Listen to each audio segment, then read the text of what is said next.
সবার অপছন্দের সবজি দিয়ে আজকে এমন একটা চটপটা রেসিপি বানিয়েছি না, সবাই একেবারে 2 গ্লাস ভাত বেশি খেয়েছে। তাহলে চলো রেসিপিটা শেয়ার করি। Hello friends, welcome back to Aju and mom cooking and blogging.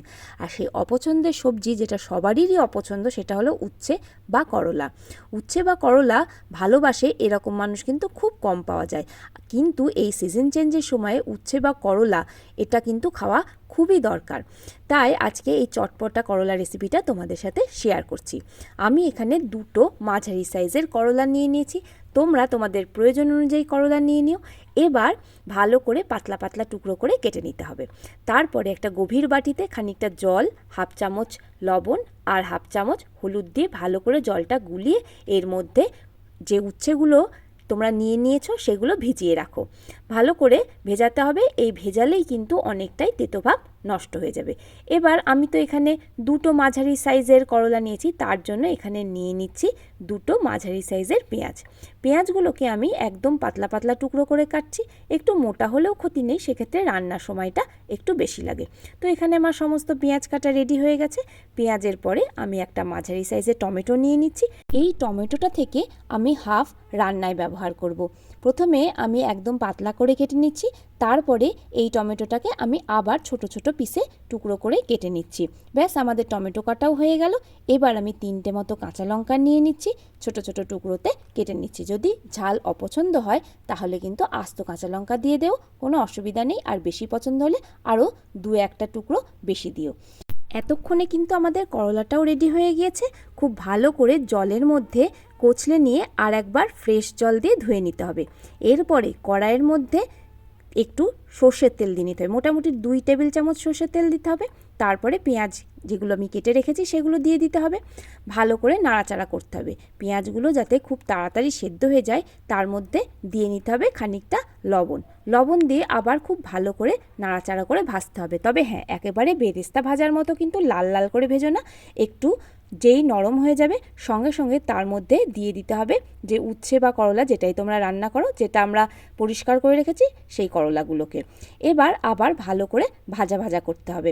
ভাজাটা আমি মাঝে মধ্যে ঢেকে ঢেকে করব, তাহলে খুব তাড়াতাড়ি কিন্তু রান্নাটা হয়ে যাবে। মোটামুটি মিনিট 2-3 ঢেকে দেওয়ার পরে ঢাকনাটা তুলে আমি বাকি উপকরণ কিছু যোগ করে দেব। এর মধ্যে যে টমেটো আর লঙ্কা কুচিটা আমি কেটে নিয়েছিলাম সেটা দিয়ে দিচ্ছি। আবার খুব ভালো করে রান্না করতে হবে। আর এর মধ্যে দিচ্ছি আমি হাফ চা চামচ আদা রসুন বাটা। আমি এখানে যে কেনা আদা রসুন বাটা সেটা দিয়েছি, তোমরা বাড়িতেও বানিয়ে নিতে পারো। এবার খুব ভালো করে নাড়াচাড়া করে আবার 3-4 মিনিটের জন্য ঢাকা দিতে হবে। ঢাকা দিলে দেখবে উচ্ছে থেকে জল বেরিয়ে আস্তে আস্তে সেদ্ধ হতে শুরু করেছে। তার মাঝখানে আমি একটুখানি স্বাদ মতো দিয়ে নিলাম বিট লবণ বা ব্ল্যাক সল্ট যেটাকে বলে, সেটা খুব সামান্য দিয়েছি, হাফ চামচেরও কম। এবার ভালো করে লবণটা আমি মিশিয়ে দেব, আবার আমি ঢেকে দেব। উচ্ছে বা করলা একটু রান্না করতে সময় লাগে, করলা তো আর একটু বেশি, উচ্ছে তাও একটুখানি তাড়াতাড়ি হয়ে যায়। এবার যখন উচ্ছেটা বেশ সেদ্ধ হয়ে যাবে, তার মধ্যে আমি 1 চা চামচ পরিমাণে আমচুর পাউডার দিয়ে নেব। এটা আমার বাড়িতে তৈরি করা আমচুর, আমার মা আমাকে তৈরি করে দিয়েছে। তোমরা যদি রেসিপি চাও তাহলে অবশ্যই আমাকে বলো, আমি তোমাদের সাথে শেয়ার করব। তার মধ্যে আমচুর দেওয়ার পরে আমি এখানে সামান্য একটুখানি জল দিলাম, উচ্ছেটা যাতে আর একটু তাড়াতাড়ি সেদ্ধ হয়। এবার খুব ভালো করে নাড়াচাড়া করতে হবে যতক্ষণ না অবধি উচ্ছে বা করলা সেদ্ধ হয়ে যায়।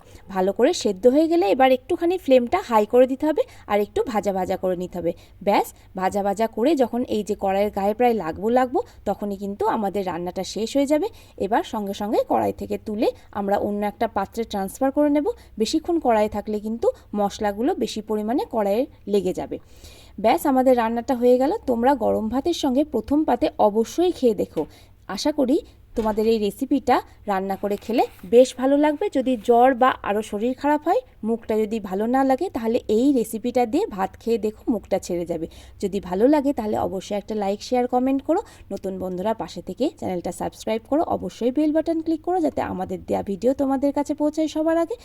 আর এতক্ষণ ধরে ভিডিওটা দেখার জন্য অনেক ধন্যবাদ।